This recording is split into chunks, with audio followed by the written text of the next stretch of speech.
يا نفس إن لم تظفري لا تجزعي.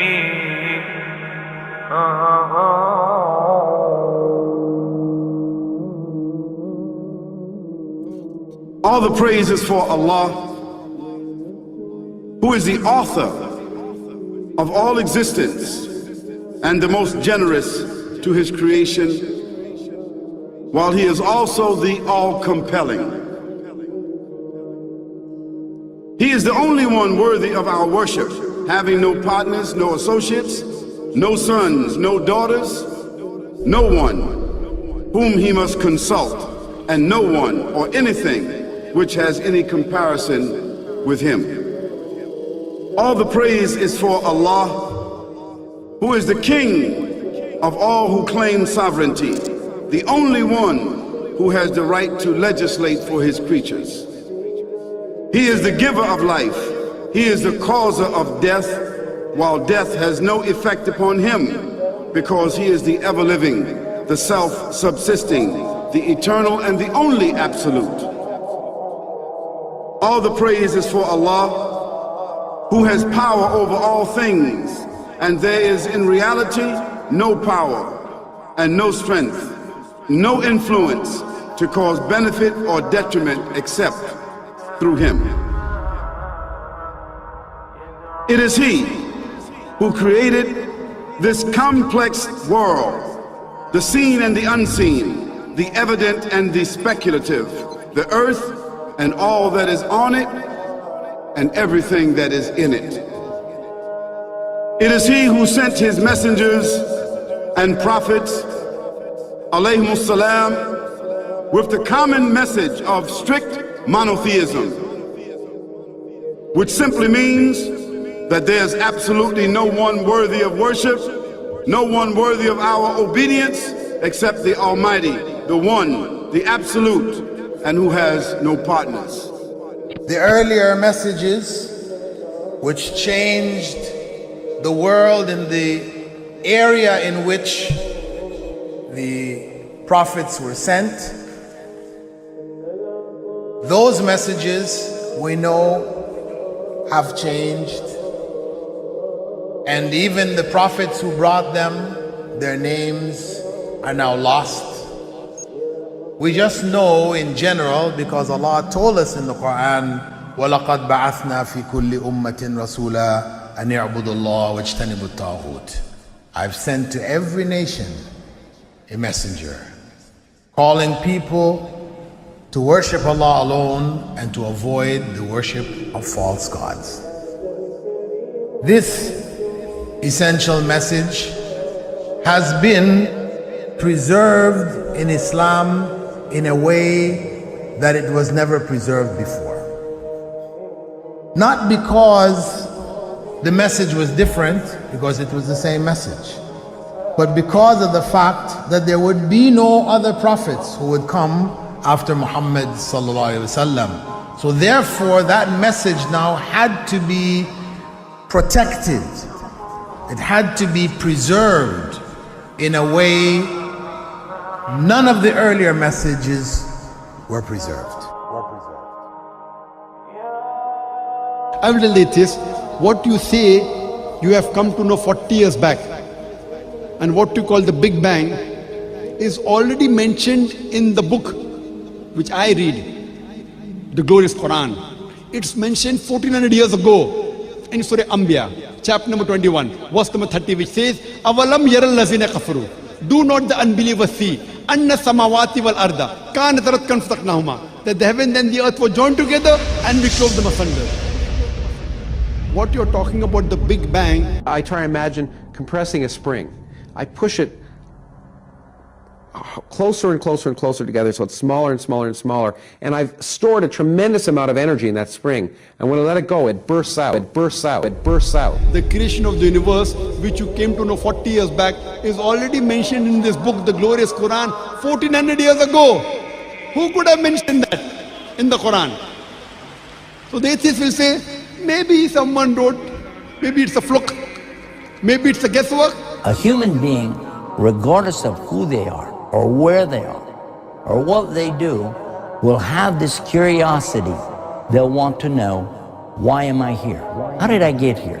And do I have a purpose? And if so, what is it? The only one who would really be able to answer that question would be the Creator himself.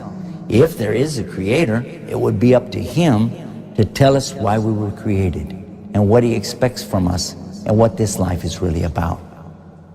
Allah has shown the people from the time of Adam until right now, has shown the people what he wants from them. And it's a very simple thing, and that is that worship be for him alone without any partners. In fact, we know this life to be a test from Almighty God.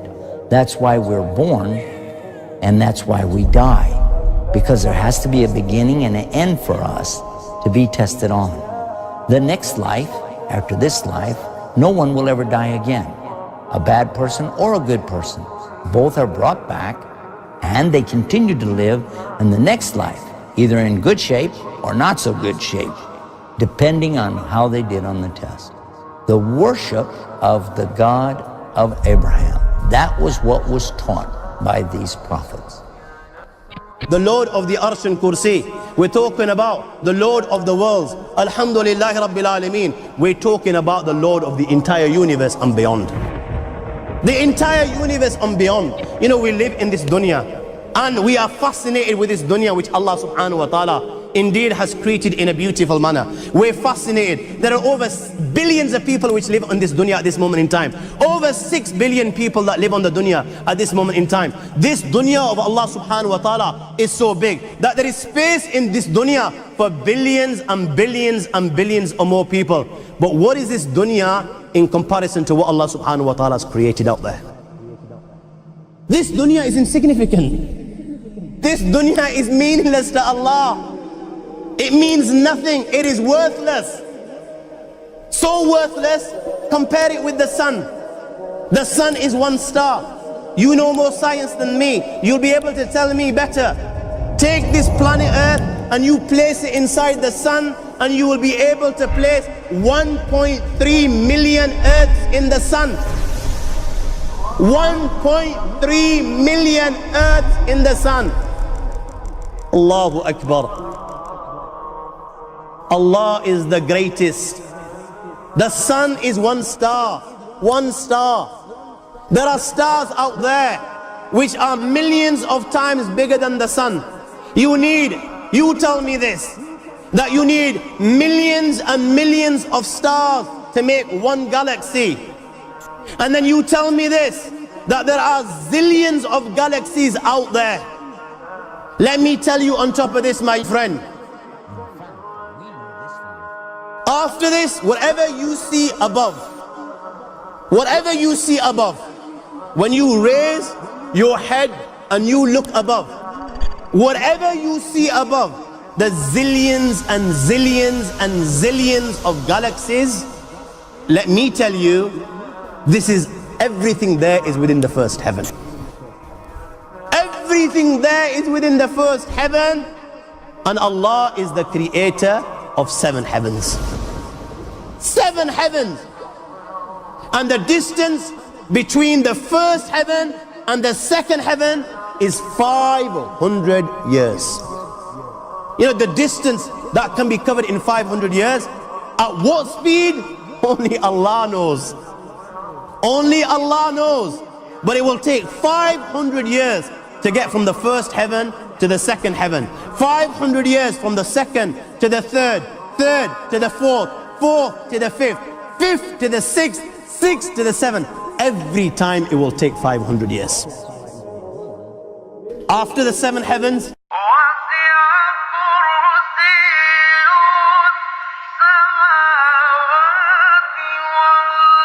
وَسِعَ كُرْسِيُّهُ السَّمَاوَاتِ وَالْأَرْضِ. You all read the Ayatul Kursi. You all know the Ayatul Kursi. After this, you have the Kursi of Allah. You have the chair of Allah subhanahu wa ta'ala. You know these 7 heavens that we've just talked about, in comparison to the Kursi of Allah, they're non-existent. They're meaningless. Rasulullah ﷺ has given an example in a hadith just to give us a little bit of understanding with regards to the 7 heavens in comparison to the kursi of Allah. Take a ring from your finger, take it off, the small ring that you have, and place it, let's say, in a desert, the Sahara Desert. It's the biggest desert in the world. You know that ring that we take off from our fingers and place it in the Sahara Desert? What comparison is in between the ring and the Sahara Desert? Nothing. Nothing. The 7 heavens is the ring, and the kursi of Allah is the Sahara Desert. After the kursi of Allah, you have the arsh of Allah. وَكَانَ أَرْشُهُ عَلَى الْمَاءِ. You have the arsh of Allah. Again, Rasulullah has explained, so just so that we can understand. Take the ring, place it in the desert. This time, the ring is the kursi and the arsh is the desert. What is the kursi in comparison to the arsh of Allah? Nothing. Then you have angels which carry the arsh of Allah. Their heads are in the 7th heaven and their feet are in the lowest earth. My friends, then you have the Lord of the Ard al-Kursi. لا تدركه الأبصار وهو يدرك الأبصار وهو اللطيف الخبير. He is beyond the size of Allah, who Allah is, what Allah is. The greatness of Allah is beyond the comprehension of my little mind. This is the being that you and I are messing with.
وهو